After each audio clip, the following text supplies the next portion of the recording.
Bonjour à tous, alors voilà de nouveau les deux compères réunis afin de vous apporter la bonne parole de la flûte indienne. C'est pas mal ça, hein. C'est bien, Ça commence bien. bonne Et formule. donc nous allons aujourd'hui vous parler principalement, ou commencer à parler parce que je pense que ça va prendre un petit peu de temps, du sujet Cathédrale des Andes, qui a été initié en son temps, et on va savoir quand, comment, etc. Donc par Guillaume de la Roque, Guillermo de la Roca. Donc voilà, Miku, je te laisse Oui, nous expliquer un c'était peu la genèse de ex ce abrupto. beau projet qu'était Cathédrale des Andes. Alors, autant qu'il m'en souvienne, c'était en 1975. Et comme nous parlions souvent avec Guillaume de musique classique, dite classique, et comme disait l'autre, la musique devient classique en prenant de l'âge, euh, on plaisantait souvent sur les thèmes, parce que Guillaume était aussi un remarquable flûtiste de flûte traversière qui avait fait, et ça n'est pas rien, il s'en vantait pas, mais il aimait bien le rapporter et le rappeler en petit comité. Il avait suivi beaucoup de cours avec Jean-Pierre Rampal. Et Grand, donc, grand, grand flûtiste. oui, et un type très sympathique.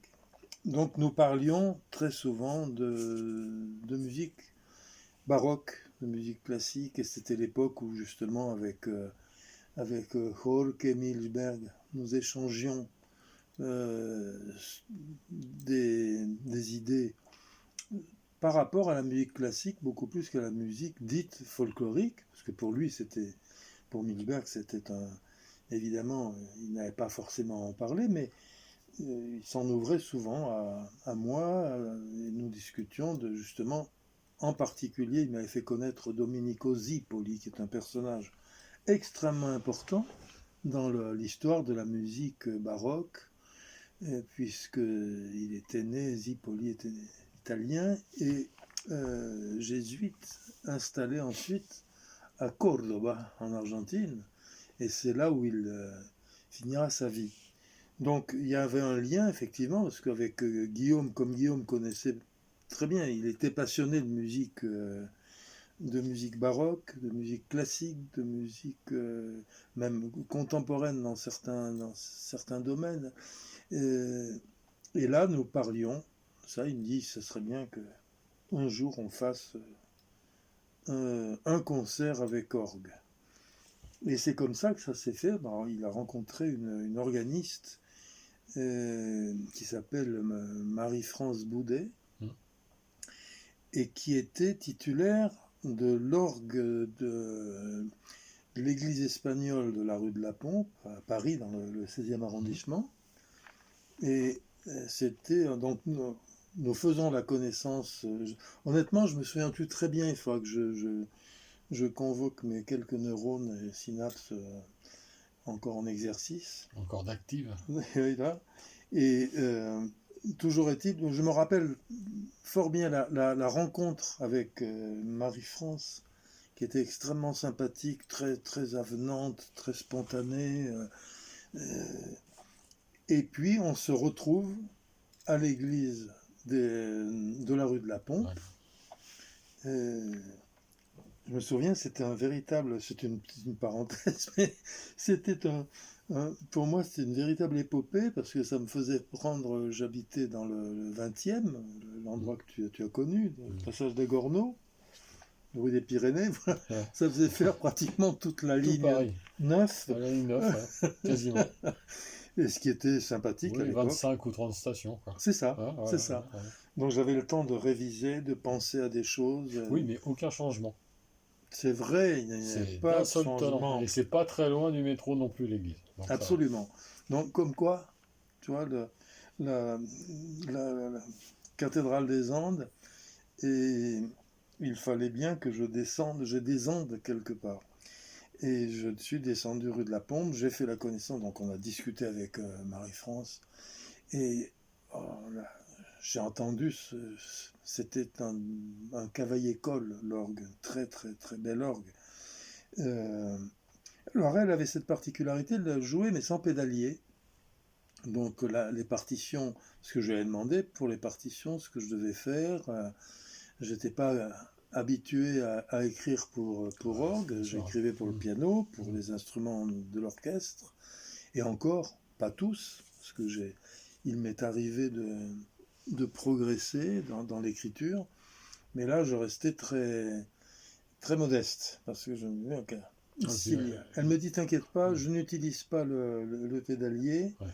Parce que c'est quand même très particulier ici. Bien sûr, Ouais. par rapport au jeu, par rapport les prestants, montres, et tous ces jeux qui donnent évidemment l'éclat et la brillance de l'instrument.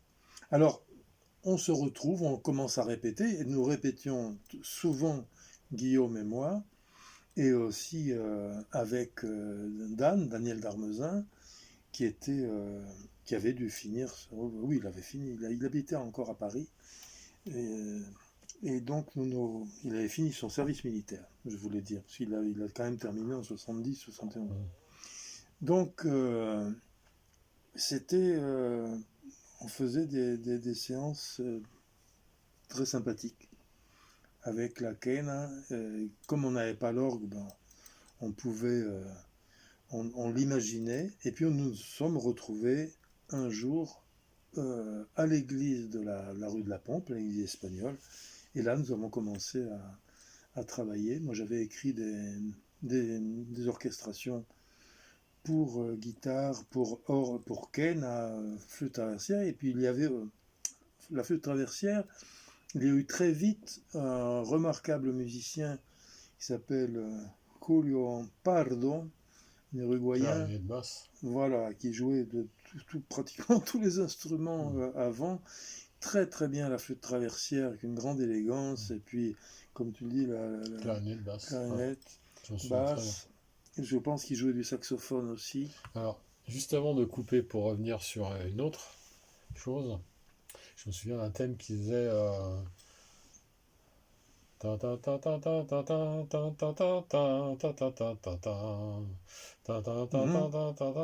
sais pas le titre, je sais pas si c'est péruvien, bolivien, j'en sais rien, ou j'en sais rien. Tu vois ce titre? Oh, bien sûr, parce que... Avec l'orgue, je me souviens, oui, c'était oui. assez fait. Ah bon, on le faisait avec l'orgue, ça? Ouais, et le bonbon qui faisait... Ça, je m'en souviens très bien, Alors, parce que j'ai eu la chance d'assister plein de fois. En concert, sûrement. En concert, je parle du concert. D'accord, parce que comme j'essaie de me rappeler le répertoire du disque oui, que mais nous avons justement, ça m'est enregistré. revenu pendant que tu en parlais. Je lui avais donné un titre, parce que j'avais, comme souvent, j'avais c'était pas une manie, mais il fallait bien que je donne, je vais éviter le subjonctif cette fois, que je donnasse. Alors, si je pouvais pas, que vous donnassiez. Que nous donnassions, ouais. Et un titre, ouais, attends, je vois toujours rien, les titres aux morceaux que j'écoutais sur des bandes magnétiques, comme tout le monde l'a fait. Bien sûr. Enfin, tous ceux qui s'intéressaient à cette musique ou aux musiques dites folkloriques. J'insiste sur le mot. Il fallait bien trouver une source quelque part bien sûr. Faire des arrangements et avancer. Et c'est ça. Alors, que ce soit avec Los Chacos ou avec Guillaume, nous avions des documents qui nous étaient rapportés souvent par des gens qui voyageaient là-bas, qui voyageaient au Pérou, en Bolivie, et qui nous rapportaient des morceaux qui souvent après faisaient était l'objet de controverses, non pas de Valladolid, mais des controverses effrénées, parce que oui, ça vient de Bolivie, non, ça vient du Pérou, non, ça vient d'Argentine. Et c'est pas étonnant, hein, parce que on le sait, la Bolivie s'appelait le Haut-Pérou il n'y a pas très très très longtemps. C'était pas l'époque précambrienne. En fait, les frontières ont été définies par l'homme, mais en fait, c'était tout le même pays. Bien les sûr. mêmes gens, les mêmes ethnies souvent. Et un Vénézuélien qui donne son nom à l'Alto Pérou. Oui. Simon. Donc voilà, on avait des enregistrements, souvent, et ces enregistrements-là, il arrivait qu'ils soient sous forme de bande magnétique. De véritables documents d'archives. Et ne comportaient pas, ne comportaient pas de titre. Donc on savait que ça venait de tel coin, ça venait si on en rapportait du Pérou. Donc il fallut bien en trouver. Voilà. Donc je l'appelais, je pouvais donner, en m'inspirant aussi des grands devanciers, parce que j'ai rien inventé, Bien sûr. Waino numéro tant, Waino numéro 1, ou Sikuris numéro 1, numéro 2, numéro 3, comme ça c'est fait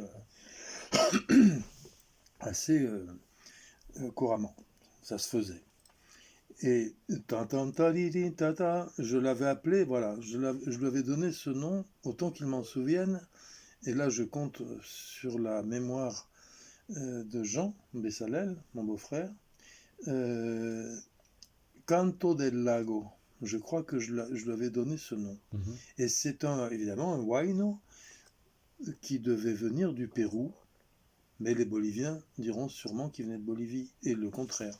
Donc, on peut imaginer qu'on aura dans quelques temps des précisions quant à l'origine exacte de ce thème.